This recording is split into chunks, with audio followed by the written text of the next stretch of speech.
En el nombre del Padre, del Hijo, del Espíritu Santo de Dios. Evangelio según San Mateo, capítulo 26, versículo 36.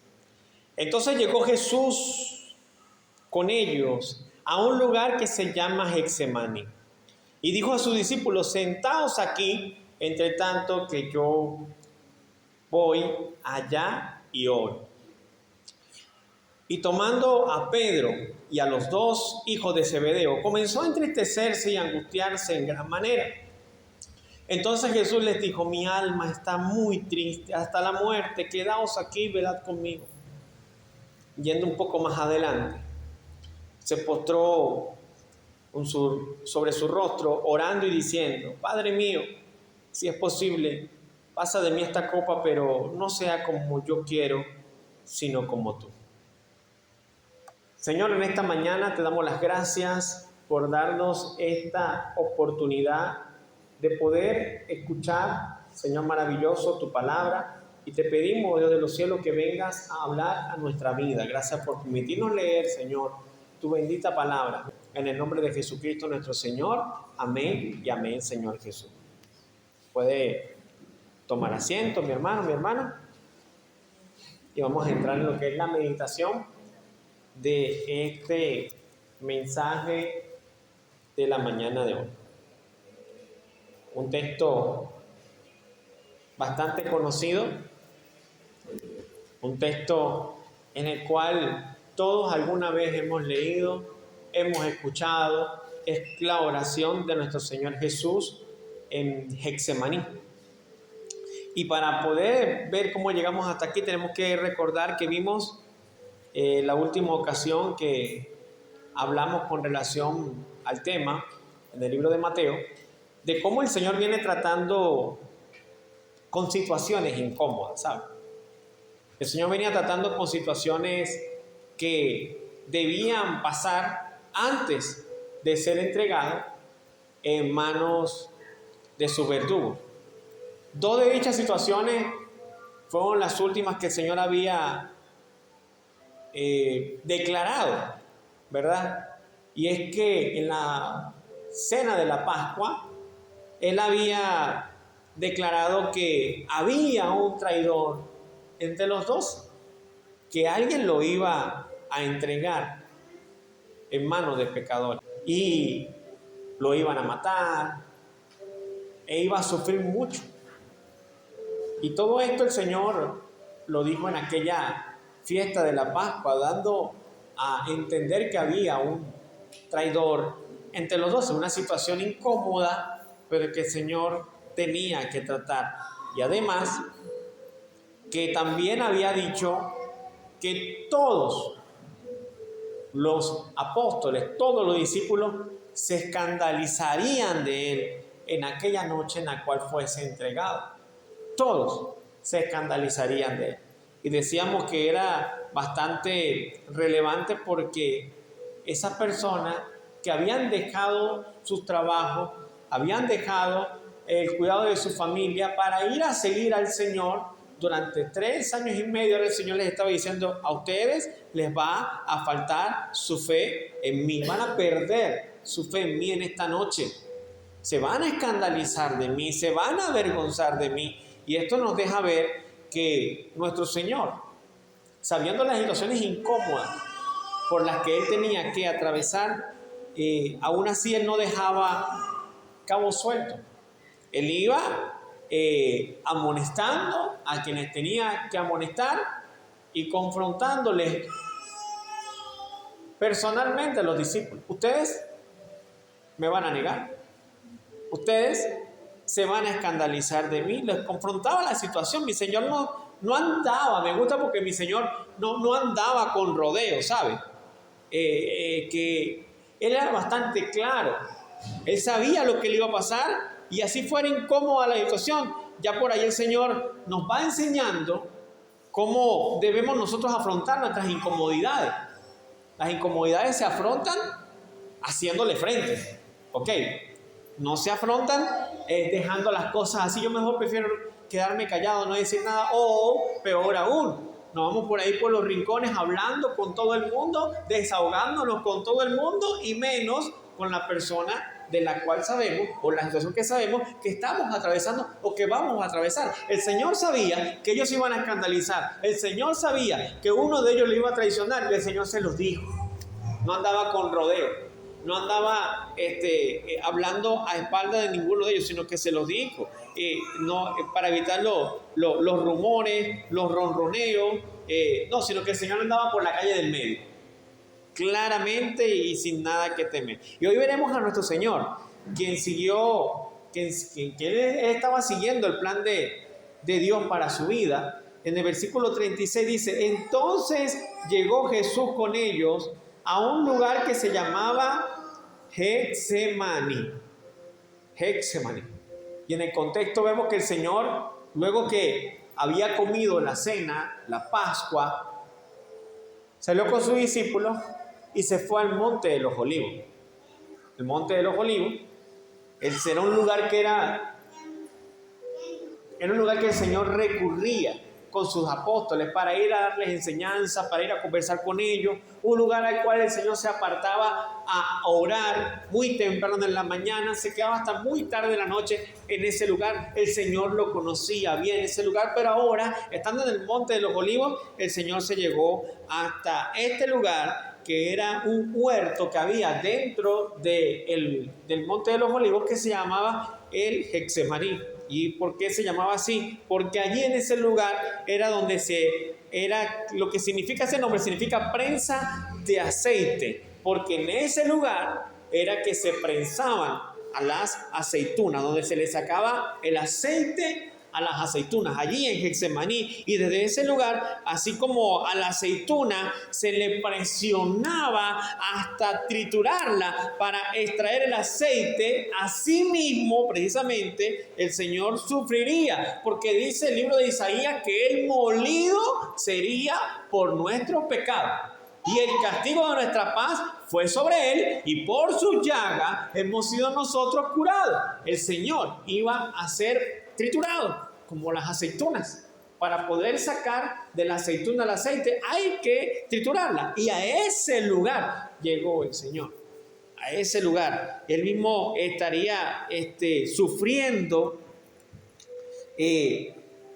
aquella presión tan alta, porque para la aceituna poder sacar el aceite tiene que ser presionada hasta ser triturada, y el Señor tuvo que pasar por una presión muy, muy alta. Y esta semana en nuestro devocional aquí en la iglesia, en el ayuno de la semana, repasábamos en el conversatorio que teníamos aquí que la fe, hablábamos de que la fe es más preciosa que el oro, y el oro se prueba con fuego.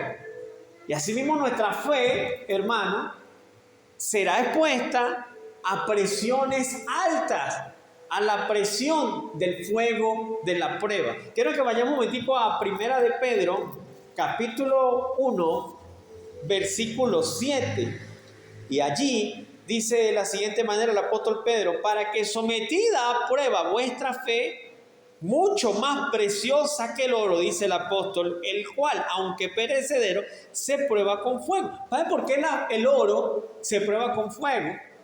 Para que pueda, con alta temperatura, con la alta presión del calor, el oro pueda soltar el residuo, todas aquellas virutas, todo aquello que no sirve. La única manera de que el que trabaja con el oro pueda tener el oro puro, el oro fino, tiene que exponer el oro a alta temperatura de calor, sobre los 1000 grados centígrados, hermano.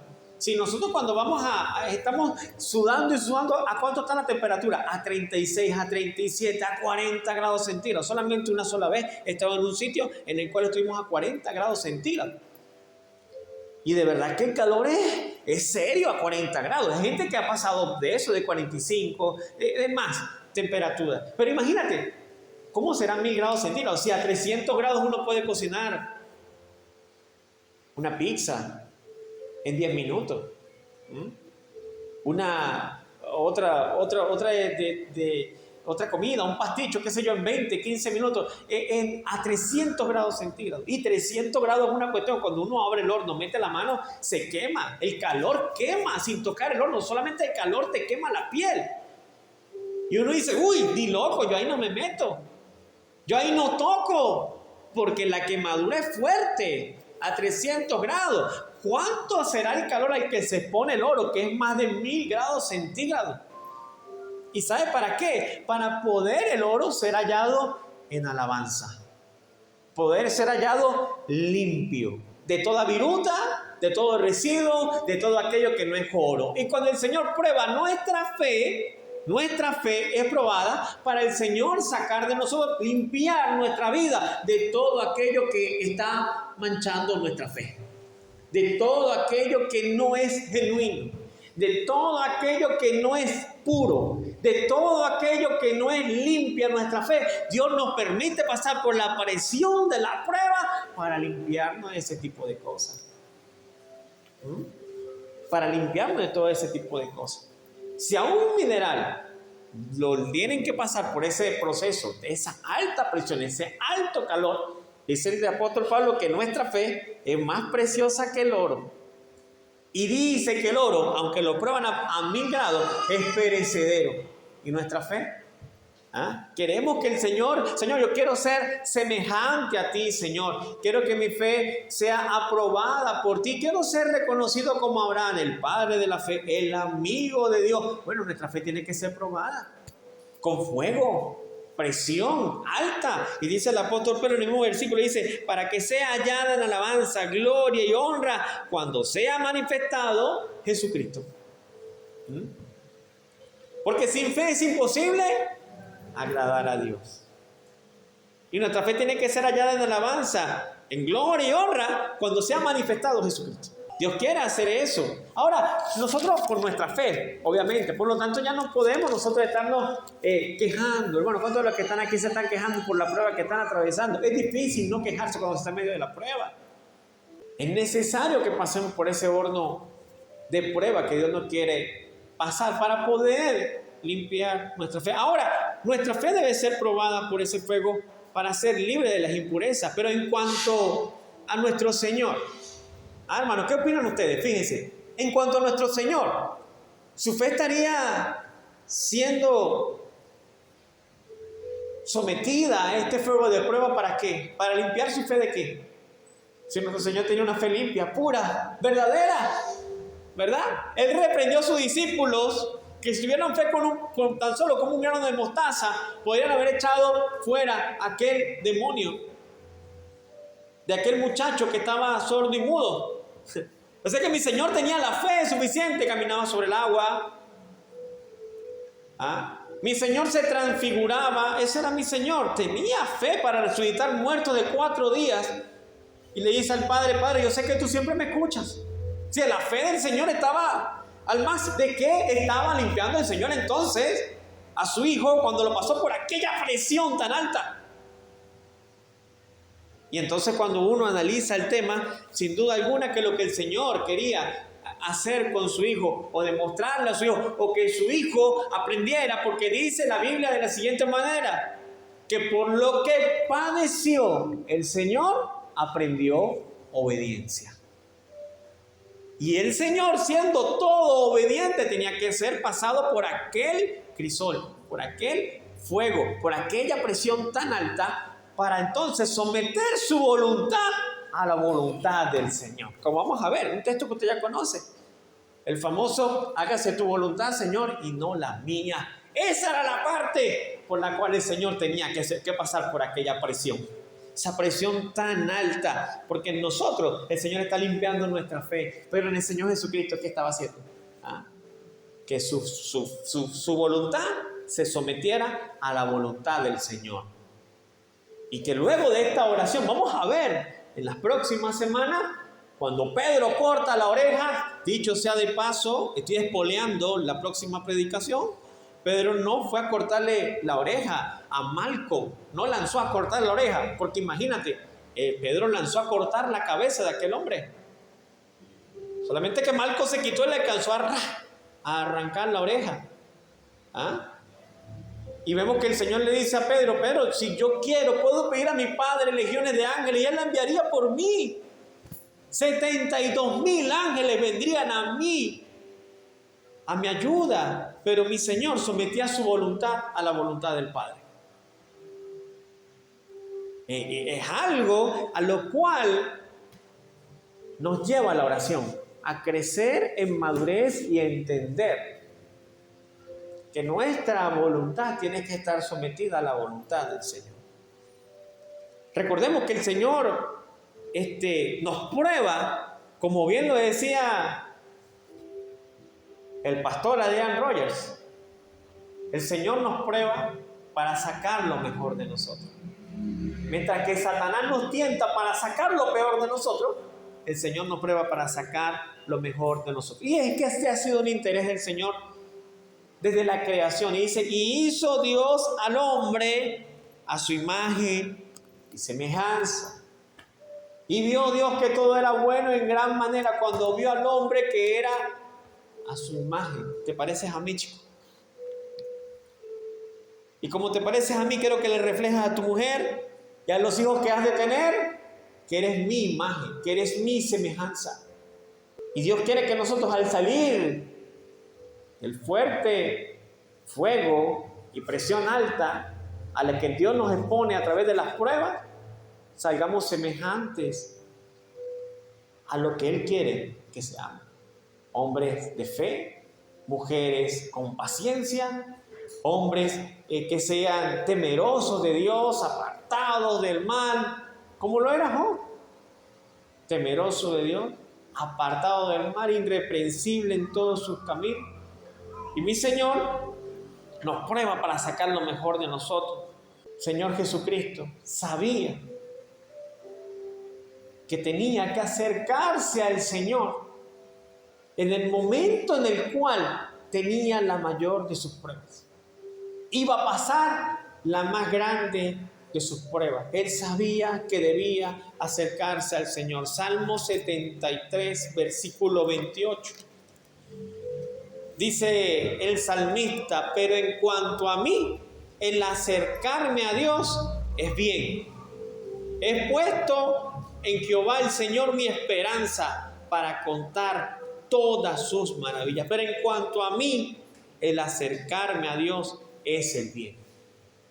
El Señor sabía, el Señor Jesucristo sabía, que en medio de la prueba que Él estaba atravesando, para poder sobrevivir a esa prueba, lo que Él tenía que hacer era acercarse a Dios.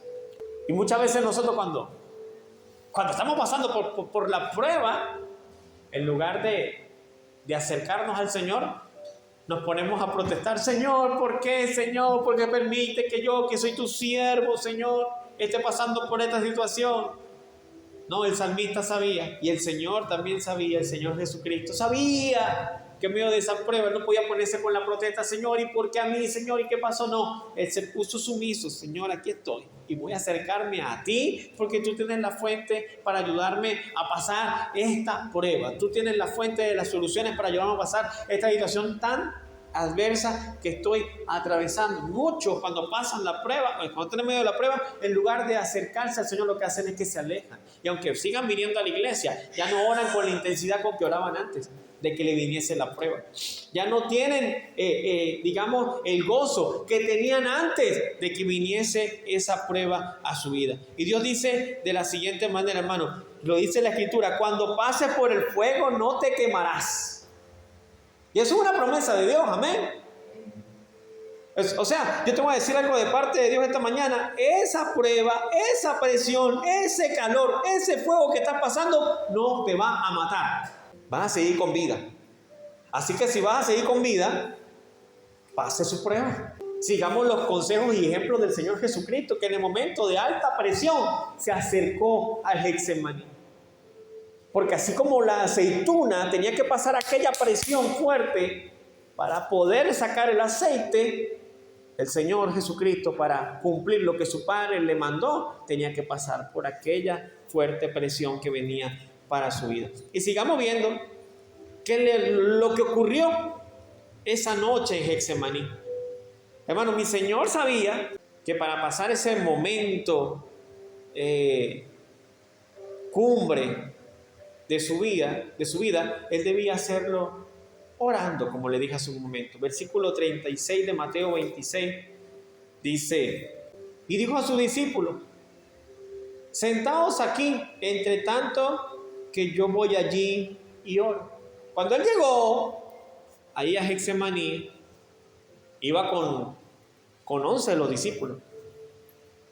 Y le dijo: siéntense aquí, en tanto que yo voy allá y oro. Sentados aquí, quédense. Que de los 11 se quedaron 8 allí. Y el Señor siguió con los otros 3 porque dice: y tomando, versículo 37, a Pedro y a los hijos de Zebedeo, comenzó a entristecerse y a angustiarse en gran manera. Esos 3 eran los más cercanos: Pedro, Juan y Jacobo.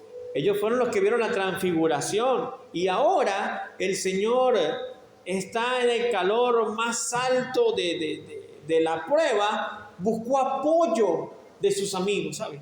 Pedro, Juan y Jacobo. Recordemos que a Pedro ya le había dicho: tú me vas a negar. Tú me vas a negar antes que el gallo cante, Pedro.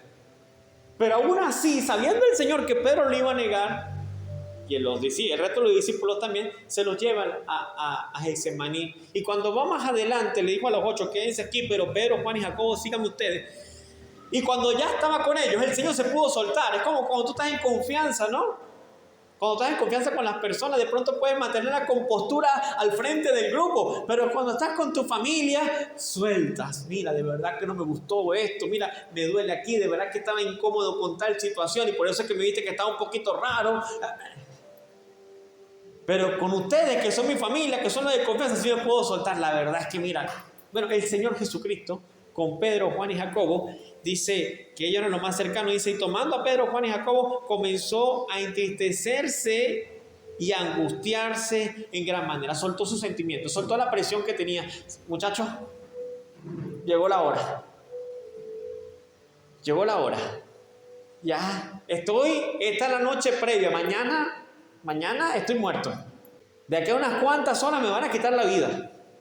Llegó la hora y tengo miedo. ¿Sabe? Si nosotros, sabiendo que algo que va a pasar para nuestro cuerpo cuando tenemos que ser operados, sabiendo que lo que vamos a recibir es un beneficio, porque los médicos van a colocar algún tratamiento y nos hospitalizan un día antes para operarnos, tienen que colocar algún tratamiento unas horas previas antes de pasarte al quirófano para operarte. Y cuando te colocan aquel tratamiento, te lo colocan y tú te comienzas a colocarte: ah, sí, ¿verdad? Ya me van a operar, sí, ¿verdad? Ya me van a operar. Y comienzan aquellos nervios a alterarse. Y si se pasa de anestesia, y si me quedo en el aparato, y si salgo todo torcido, y si me muero, y si todo sale mal. Y comienza la mente. Y sabiendo que por lo que tú vas a pasar es por una operación que va a ser favorable para ti, cuánto más angustiado mi Señor, que iba a ser asesinado. Y sabía lo que le iba a pasar. Comenzó a entristecerse y a angustiarse. Mi Señor se angustió. Mi Señor se entristeció por lo que le iba a acontecer. Y buscó el apoyo de sus amigos. Y es bonito, hermano, tener a quién ir cuando estamos bajo presión. Es bonito. Mamá, si te cuento, mamá. Papá, si te cuento, papá. Pero mamá y papá tienen que ser maduros, ¿verdad? Para que cuando el hijo o la hija le cuenten acerca del yerno o la nuera, papá y mamá lo sigan viendo con los mismos buenos ojos, ¿no? Porque esa es otra. A veces buscamos personas con quien desahogar nuestra presión. Resulta que esa persona termina odiando más a la persona con la que tenemos el problema que yo mismo. ¿Ah? El Señor le cuenta a los suyos: estoy angustiado, estoy triste. Alguien que uno busca personas así, que alguien que nos pueda aconsejar, o alguien que nos pueda escuchar.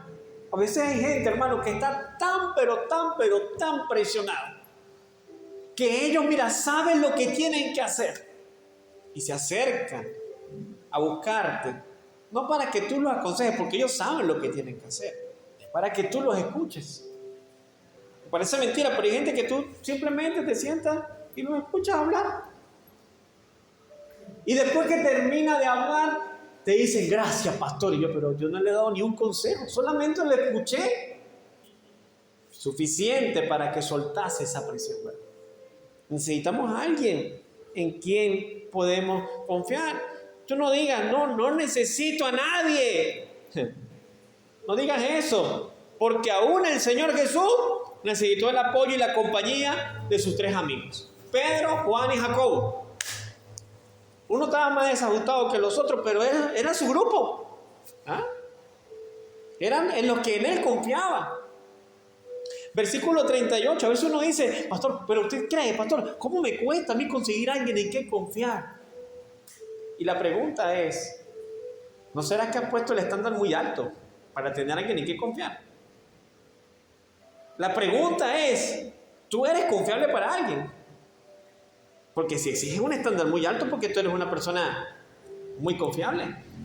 El Señor Jesucristo puede haber dicho, yo voy a mi Padre, pero Él necesitó a los suyos, a sus 3 amigos, Pedro, Juan y Jacobo. Versículo 38 dice, entonces Jesús les dijo, mi alma está muy triste hasta la muerte, quedaos aquí y velad conmigo. Fíjate, mi alma está muy triste hasta la muerte. Mira hasta dónde nos pueden llevar las emociones fuertes, hermano. Quizás a mi Señor le dio mareo, le dio náuseas en ese momento. Hay personas que cuando vienen las emociones fuertes a su vida se le descompone el estómago, y no es que se le baja la tensión, no. Se le descompone el estómago, le viene náuseas, le viene mareo. Solamente cuando saben que van a afrontar una situación fuerte, empiezan todas esas emociones como una licuadora dentro de esta persona y comienzan a provocar este tipo de acciones. Mi Señor, imagínense cómo estaba ahí. Era el Hijo de Dios, pero era 100% hombre también. Se sintió angustiado, sintió, a lo mejor, como le digo, estoy especulando, pero probablemente sintió mareo, sintió algún malestar en el estómago, sintiría, ¿sabe? Todas aquellas cosas que sentimos nosotros cuando nos angustiamos. De solo pensar lo que le venía. Un terror muy grande embargó el cuerpo del Señor. Si quizás tendría temblores en su cuerpo, sus piernas temblaban, los latidos de su corazón comenzaron a agitarse, quizás su respiración comenzó a estar fatigada, y no era por la temperatura que había en el huerto, no era por la escalada que había hecho para llegar allá, era que sabía lo que le venía. A veces nosotros vemos de corrido la película, pero no nos sentamos a analizar. Porque era una persona real, pasando por un proceso real y muy fuerte. Y dice el versículo 39, y yendo un poco más adelante, Él dijo a los suyos, quedaos aquí y velad conmigo. Pero yendo un poco más adelante, otro evangelista dice que como a la distancia de un tiro de piedra, apenas unos 10, unos 15, unos 20 metros más adelante, se fue el Señor a orar, a postrarse delante de su Padre Celestial. Pero vemos que Él no se quedó allí en donde estaban los demás. Él fue un poquito más adelante. No se echó para atrás. Pero aunque no se echó para atrás, al Señor le vino temor. Pero hermanos, como le he dicho en otras ocasiones, no es pecado tener temor. No es pecado temer. Ok, lo que es malo y es pecado contra Dios es que por causa del temor dudemos que Dios va con nosotros. Eso es lo que está mal. Que el temor muchas veces nos hace ver como que no hay esperanza, como que Dios no va conmigo. Eso sí está mal.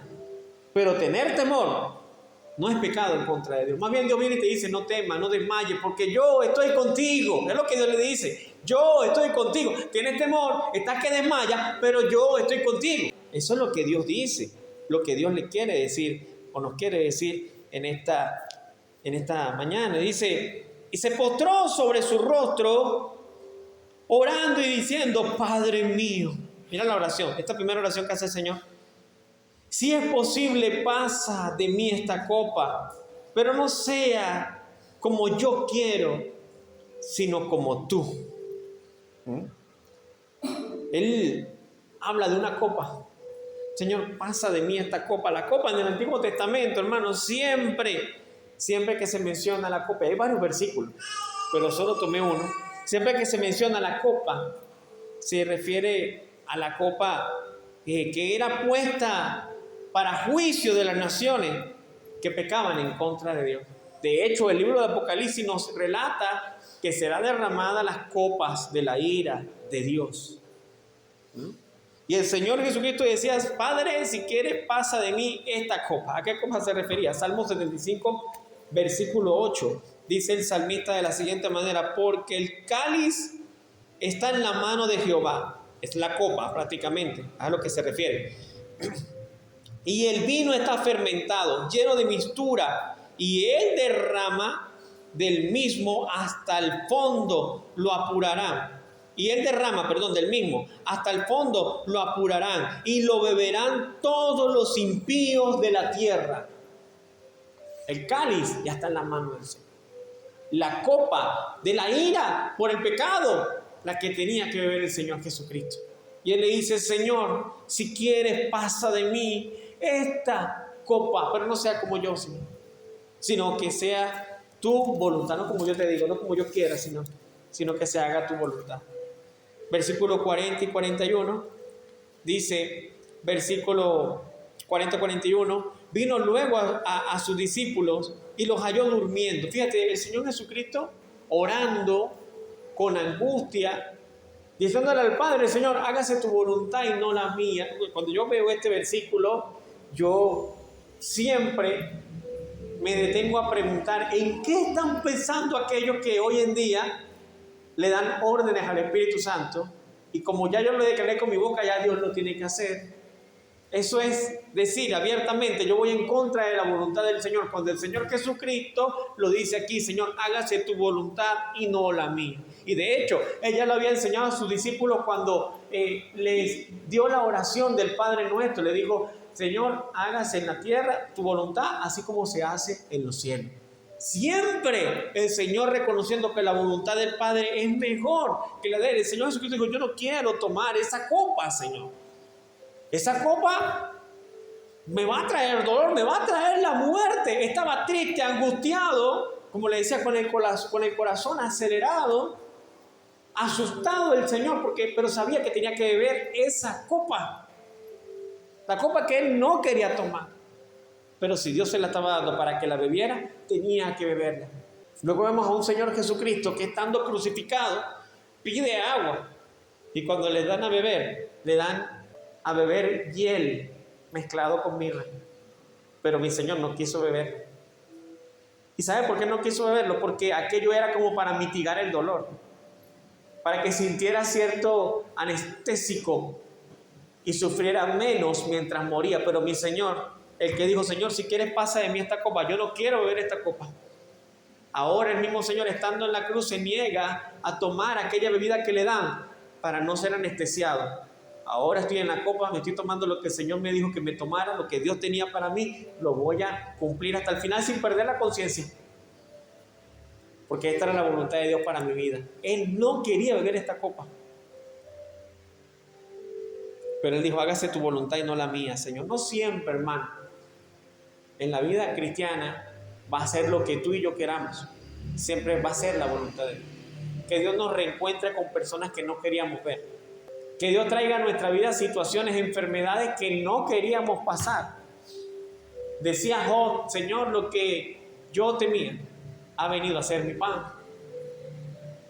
Yo no quería estar enfermo, ahora como eso todos los días. Yo te pedía perdón por mis hijos, ahora murieron mis 10 hijos. Yo hacía ofrenda y estaba contento contigo porque cuidabas a todos mis animales y a todo mi ganado y todas mis riquezas. Me había acercado, como le dijo Satanás al Señor: lo ha acercado, déjame que lo toque. Y ahora quitaste de cerca, murieron mis hijos y hasta mi cuerpo sufre una enfermedad muy fuerte. Todo lo que yo no quería, ahora ha venido a ser mi pan. Porque esa era la voluntad de Dios para probar a Job. ¿Qué es lo que Dios traerá para nuestra vida que nosotros no queremos pasar? Pedir perdón. Reencontrarnos, como le dije, con personas con las cuales tuvimos momentos difíciles. Señor, yo no quiero tomar esa copa, Señor. No quieres tomarla, pero si Dios te la pone, tienes que tomar esa copa. Dice versículo 40, y vino luego a sus discípulos y los halló durmiendo. Y dijo a Pedro, ¿así que no habéis podido velar conmigo una hora? Velad y orad para que no entréis en tentación. El espíritu a la verdad está dispuesto, pero la carne es débil. El Señor estaba en la mayor presión por la que había pasado, ¿verdad? Y allí él se estaba fortaleciendo. ¿Sabe cuándo? Cuando estaba orando allí y logró enfocarse en su oración. Señor, si quieres pasa de mí esta copa, pero hágase tu voluntad. Él estaba enfocado en su oración. Y algo que nos cuesta a nosotros ver cuando estamos en fuerte presión es enfocarnos en la oración. Y cuando el Señor regresa y los consigue durmiendo, hermano, porque ellos no podían evitar su naturaleza humana, tenían sueño. Tus ojos estaban cargados de sueño, dice el evangelista. Los encontró durmiendo. Y el Señor se los llevó, ¿sabe para qué? Para que los ayudara en oración. Y resulta que los que Él le pidió ayuda en oración se quedaron dormidos. Y una cosa que voy a decir de parte del Señor, hermano. Puede ser que tú busques hermanos y hermanas para que te ayuden en oración por el problema, la situación que estás atravesando, pero nadie va a orar con más intensidad por la prueba que estás atravesando que tú, que eres el que las estás atravesando. Los demás hasta se pueden quedar dormidos mientras que oran por ti, porque esa prueba la estás pasando tú. El que tiene que orar con intensidad eres tú. Los demás nos pueden ayudar, pero la intensidad de la oración la va a poner el que está pasando por la necesidad. Y este era el mismo Pedro, hermano, al que había dicho, Señor, hasta la muerte iré por ti. Señor, yo nunca te negaré. El que dijo que iba hasta la muerte por el Señor, no podía orar ni siquiera una hora. ¿Sabe cuántas personas le dicen al Señor, Señor, mándenme a predicar a los chinos y yo predico? Mándame al África y yo voy. Y yo le llevaré comida a los niños pobres, los que tienen necesidad. Y si tengo que caminar, ¿y cómo está la oración? ¿Puedes orar una hora? Porque si no puedes orar una hora, mucho menos puedes hacer todo lo demás. El Señor estaba dando allí en ese momento, estaba enseñándole a sus discípulos cómo se oraba en un momento de angustia. Y le dijo, velen y oren para que no entren en tentación. El espíritu, la vida está dispuesto el espíritu, pero la carne es débil, decía el Señor. ¿Cuántos de los que están aquí, yo les pregunto, hermanos, cuántos tienen deseo de orar? Amén. Escuchan el mensaje después que termina la predicación, dicen, amén, pastor, yo necesito orar. Voy a orar porque si mi Señor oró en la madrugada, yo también voy a salir a la madrugada y voy a agarrar por el monte ese que está por ahí cerca, vamos a orar. Mira, usted por el Espíritu puede decir todas esas cosas, pero la carne es débil. Y esta semana voy a ayunar. Y te levantas en la semana y el desayuno, que lo extrañas. El cafecito, que te vuelve loco el olor de café en la mañana, que comienzan los malestares. La carne es débil, ¿sí o no? La carne es débil. Lo que pasa es que nosotros mal utilizamos este versículo diciendo la carne es débil ante las tentaciones. Sí, la carne es débil ante las tentaciones cuando no oramos. Pero el Señor Jesucristo se lo dijo a sus discípulos, velen y oren para que no entren en tentación. El espíritu a la verdad está dispuesto para orar, pero la carne es débil para orar. Pues si es débil para orar, ¿cómo no va a ser débil ante la tentación? Algo clave que Dios quiere que esta mañana recordemos, nuestra vida de oración. No podemos estar como los discípulos, yo iría a la muerte por ti, yo nunca te negaría, pero no tienes fuerza para orar una hora. No voy a preguntar cuántos de los que están aquí oramos una hora, porque entonces sería entrar en otro tema, ¿verdad? Pero tenemos que analizar nuestra vida de oración. El mínimo que Dios le pidió a sus discípulos fue una hora de tiempo con el Señor. No, pastor, es que yo me quedo sin palabras cuando estoy orando, pero entonces adora, lee la Biblia, una hora con el Señor. Porque para trabajar tenemos 8 horas, 6 días a la semana, a veces 5, pero para el Señor no tenemos una hora. Y el Señor le pide a los discípulos, no le pidió nada del otro mundo, no habéis podido orar una hora. A Pedro, y comenzó con Pedro. ¿A Pedro? No le dijo a Juan ni a Jacobo, le dijo a Pedro, porque Pedro era el que lo había declarado el Cristo, porque Pedro fue el que dijo que iría hasta la muerte por él, porque Pedro es el que dijo que nunca lo negaría, porque Pedro fue el que caminó sobre... ¡Ah, Pedro! Y entonces, ni una hora, muchachos. Y ojo, que aquí entramos todos los que estamos aquí en el mismo lote, porque si ellos que tenían al Señor en cuerpo presente no podían orar una hora, ¿cuánto más nosotros en este tiempo? Pero ya está el mínimo que el Señor le pide a sus discípulos. Ese mínimo de oración. ¿Qué nos pide el Señor en este tiempo, hermano? Que lo busquemos aunque sea una hora. Yo sé que tenemos que trabajar y sé que tenemos nuestras responsabilidades, ir al médico, estudiar, la familia, cocinar. Todos tenemos esas mismas responsabilidades, pero tenemos que tener un tiempo para el Señor. No, pastor, es que yo no voy al servicio porque ese servicio son maratónicos. ¿Cuánto dura? 2 horas. Los maratónicos, 2 horas. Cuando el Señor dice por lo menos 1 hora, chicos. 1 hora de tiempo para mí, escuchando la palabra. 1 hora de tiempo para mí en oración, en compartir con tus hermanos. 1 hora de tiempo para mí en tu casa todos los días leyendo la Biblia. 1 hora de tiempo para el Señor que te ha dado 24 horas durante el día. Y que si no duermo 8 horas al día me levanto, durante la noche me levanto de mal humor, mareado, con dolor de cabeza, me salen espinillas en la cara. Si no duermo 8 horas en la noche. Para dormir tenemos muchas horas. Para trabajar tenemos otras tantas, pero para el Señor. ¿Cómo conocemos la voluntad del Señor? El Señor Jesucristo se acercó a su Padre en el momento de mayor angustia y oró. Y así supo si iba a tomarse esa copa o si no. Fue y le reclamó a sus discípulos. No habéis podido orar ni siquiera 1 hora. Velad y orad. Es la mejor herramienta en contra de las debilidades de la carne, mis hermanos. Velad y orad. Porque nuestra carne es débil. Débil para buscar de Dios. Gálatas 5:17, el apóstol Pablo dice de la siguiente manera: porque el deseo de la carne es contra el espíritu, y el del espíritu es contra la carne, y estos se oponen entre sí, para que no hagáis lo que queréis. El deseo de la carne es contra el espíritu. Siempre, hermano. Usted quiere orar y la carne quiere dormir. Usted quiere ayunar en el espíritu y la carne quiere desayunar. El espíritu quiere que vengas al servicio y la carne quiere descanso. El espíritu quiere que leas la Biblia en la casa, pero no, es que me da pena con mi esposo. Y hace 2 meses que no la leemos juntos. Me da pena. Agarré mi amor, vamos a leer la Biblia. Me da pena que sea él el que lo diga. Él está al otro lado, me da pena con mi esposa. Hace 2 meses que no leemos. Alguien tiene que tomar la iniciativa, porque la carne es contra el espíritu. El deseo de la carne es contra el espíritu. El del espíritu es contra la carne. Ellos se oponen contra sí, hermano. Entre sí se oponen. Para que no hagáis lo que queráis. El Señor lo sabía, por eso le dijo a los discípulos: velad y orad para que no entréis en tentación. Esto quiere decir que un cristiano, hermano, sin oración es un cristiano, no suena feo, pero es así. Un cristiano sin oración es un cristiano inmaduro espiritualmente. Es alguien que es falto de discernimiento en cuanto al momento y a las circunstancias que está atravesando. Pasa por un problema y no sabe leer qué es lo que Dios le está diciendo. ¿Sabe por qué? Porque no hay oración en su vida. El Señor Jesucristo en oración y supo entender que tenía que beber esa copa. Los discípulos dormidos y no sabían entender lo que el Señor les estaba diciendo. Me van a entregar. Vienen por mí, muchachos. Velen, oren. Ya se fue. ¿Tú lo ves? No, vamos a orar. ¿Cuántos se han quedado dormidos en oración? Tranquilo que no te vas a ir al infierno por eso. Todos los que estamos aquí no hemos quedado dormidos en oración alguna vez. Mira que los discípulos terminaron bien. ¿Ok? Los discípulos terminaron bien siendo hombres de oración. Hombres que fueron mártires por la fe. O sea que se volvieron hombres de intensidad de oración. Pero al principio eran así.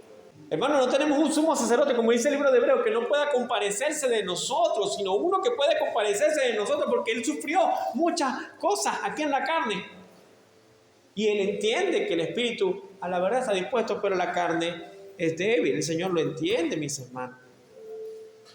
Versículo 42 dice: otra vez fue y oró por segunda vez. Mira cómo el Señor ora ahora la segunda vez, diciendo: Padre mío, si no puede pasar de mí esta copa sin que yo la beba, hágase tu voluntad. Vemos como la oración del Señor tuvo un cambio, un desarrollo. Mira lo que hace la oración en sí. Cuando oras con fe al Señor, comienza como una oración exponiendo tu causa.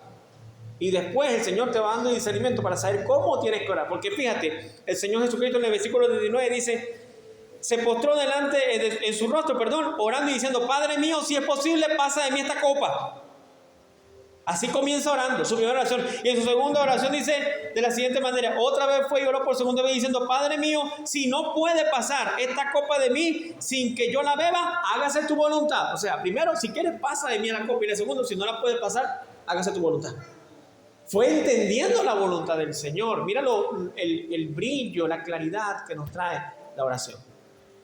Nos direcciona qué paso es el que sigue.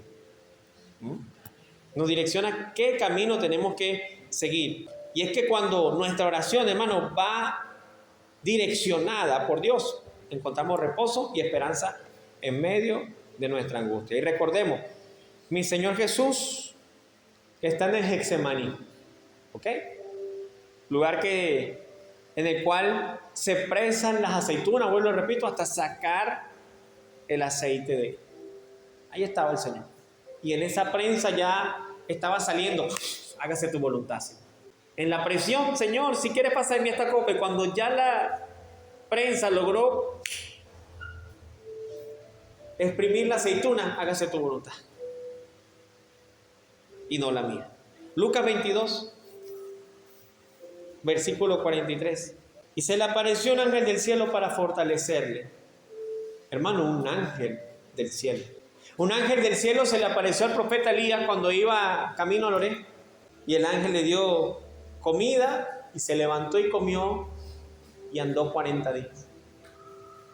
Un ángel de Dios, poderoso el ángel del Señor, se le apareció para fortalecerle al Señor. Imagínate la angustia que sentía nuestro Señor Jesucristo, que el ángel del cielo vino a fortalecerle. Y estando en agonía, oraba más intensamente y era su sudor como grandes gotas de sangre que caían hasta la tierra. Y yo sé que este versículo pues ha traído siempre la controversia, que si eran gotas de sangre, que si no eran gotas de sangre, que si dice cómo, es un comparativo, un símil, pero no quiere decir que eran gotas de sangre. Pero sí está comprobado, hermano, que hay un tipo de intensidad, de preocupación que tiene la persona cuando está en angustia, que le puede producir una crisis que se llama hematidosis.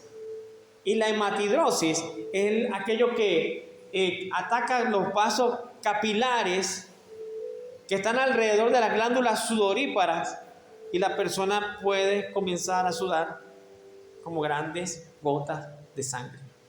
Y según los expertos, por si esto no fuera poco, dicen que eso produce un dolor de cabeza intenso. Por si ya la preocupación que tenía mi Señor no era fuerte, tenía un dolor de cabeza que lo estaba prácticamente, literalmente lo estaba matando el dolor de cabeza.